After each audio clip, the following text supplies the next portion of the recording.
Our thesis is that the hydraulic fracturing industry is engaged in anti-reflexive campaign, and thus far has been successful in pursuing environmental regulation. Just quickly, why does the industry care so much? It's really profitable. This technique enhancing natural gas flows has seen an increase in 90% of the U.S. gas reserve, and which accounts for 700 billion square cubic feet. But it's dangerous. It's been responsible for earthquakes and groundwater contamination. So in response to this, the industry has mounted an anti-reflexive campaign. And we're sure of this because, as Bright and Dunlop articulate, there are 4 techniques that a logical campaign would adopt. One is obfuscating, misrepresenting, manipulating, or suppressing the results of scientific research. Second is intimidating scientists. Third is influencing policy change. And fourth is invoking a bias in the media.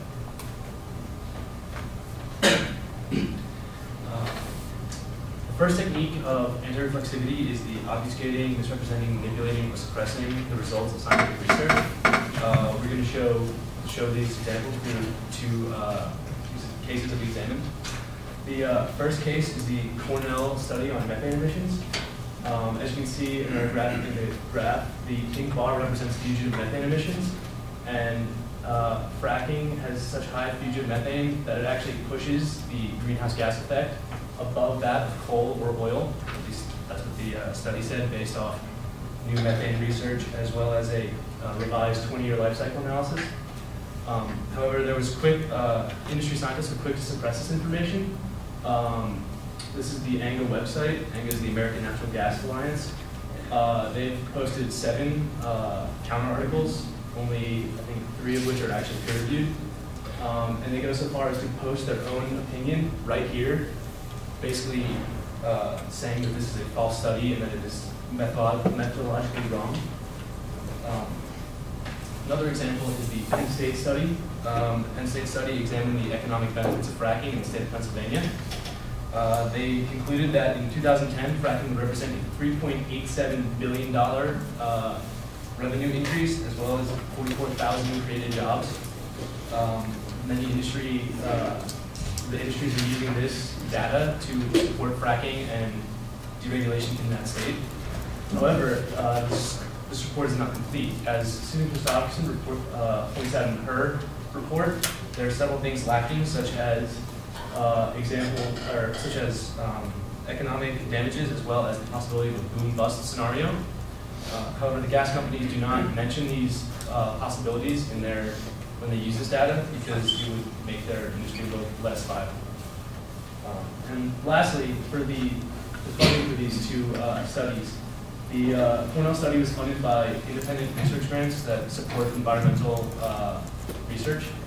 However, the Penn State study was funded by the Marcellus Shale Coalition, which includes big names like Chesapeake Energy Corporation, Chevron, and of course Halliburton. This basically shows that the gas industry has been funding beneficial science in order to manipulate the results and influence public debate.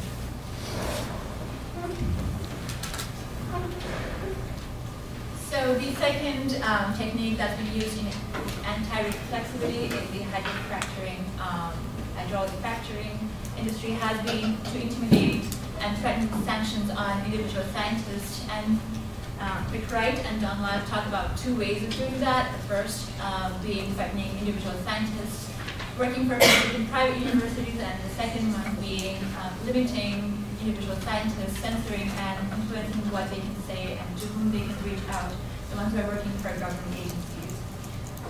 So in our study, we came across 2 cases of professors who are working for universities. The first one being Dan Holtz, who has been a former professor and researcher at University of Pittsburgh, and also the director of University of Pittsburgh's Center for Healthy Environments and Communities. But he decided to resign from the university because he wanted to be more of an advocate for the environment and health surrounding Marcellus Shale. But the university would not allow him to do so publicly the university also discouraged him, apparently, from widely disseminating the report that had evidences of release of chemical wastewater used in the drilling. Also, some attorneys of the shale gas treatment plant have threatened him to sue him for misinterpretation and misuse of data in his reports. The second case is that at Cornell, Anthony Ingrafia, he is a professor and researcher at Cornell. Many of us know him, and he is leading the Cornell Fracture Group, and he also has been an active critique of hydrofracturing. From our interview with him, we found out that there was a recent presentation at Cornell independently from the Department of Energy, a group of scientists gave a presentation based on their study. But the study apparently was based on their 5-week-long study when Ingrafia expressed his concern on how a study could be done in 5 weeks, whereas it took the Cornell professors over a year to do so.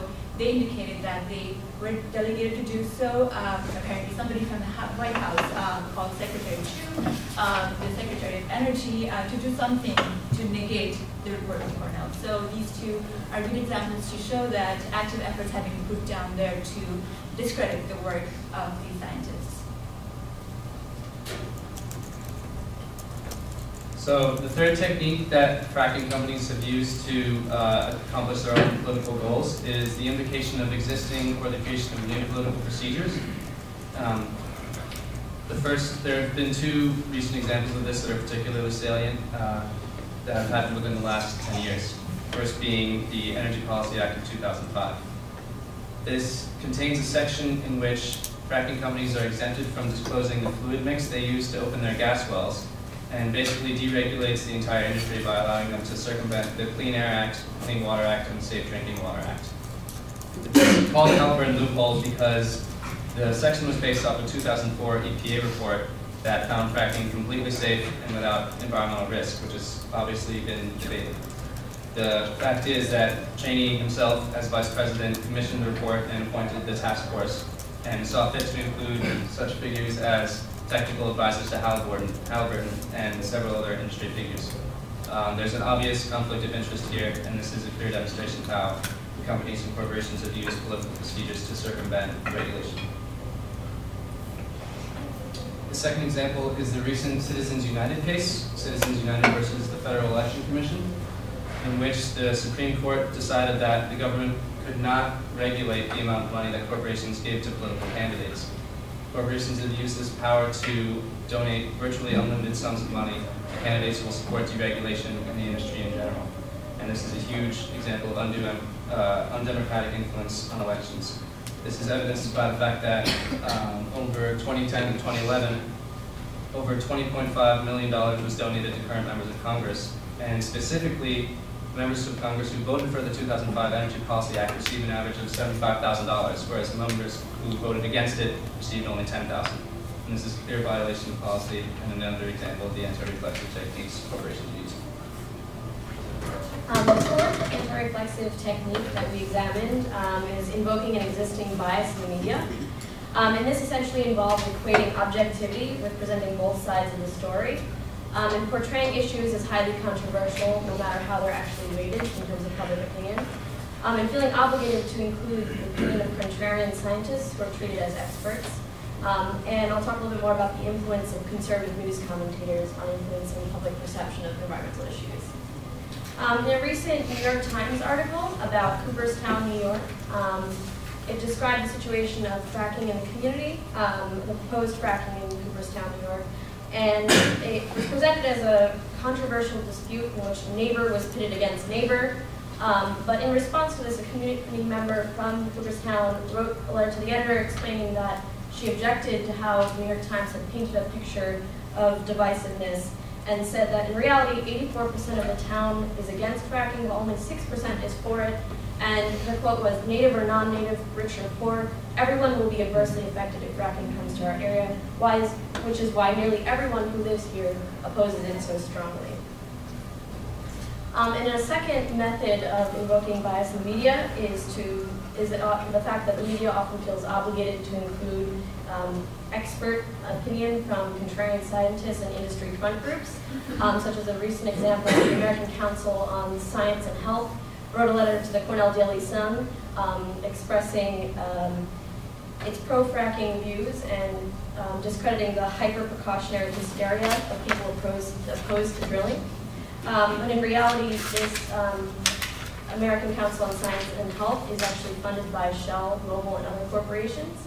And a response article was written by a professor of the English department here that said the council